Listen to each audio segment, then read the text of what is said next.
తెలంగాణ రాష్ట్ర ప్రభుత్వము కాంగ్రెస్ పార్టీ ఇందిరమ్మ కుటుంబ జీవిత బీమా అనే ఒక కొత్త పథకాన్ని ప్రారంభించబోతున్నారు. ఈ కొత్త పథకం ప్రకారము ఎవరైనా సరే కుటుంబ పెద్ద లేదా కుటుంబంలో ఎవరైతే సంపాదిస్తున్నారో వీళ్ళు ప్రమాదవశాత్తు చనిపోతే వాళ్ళ కుటుంబానికి తెలంగాణ రాష్ట్ర ప్రభుత్వము 5 లక్షల రూపాయలు అయితే సహాయంగా అందించబోతుంది. ఈ పథకం ఎవరికి వర్తిస్తుంది అంటే తెలంగాణ రాష్ట్రంలోని ప్రతి ఒక్కరికి వర్తిస్తుంది.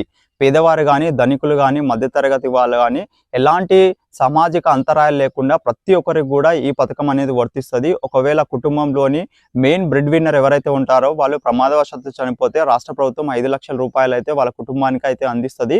ఈ పథకము తెలంగాణ రాష్ట్ర ఆవిర్భావ దినోత్సవము జూన్ 2వ తారీఖున అయితే ప్రారంభం కాబోతుంది. ఈ పథకానికి సంబంధించి మొన్న బడ్జెట్ ప్రవేశపెట్టారు కదా, ఈ బడ్జెట్లో ఈ పథకానికి 4,000 కోట్లను అయితే కేటాయించారు.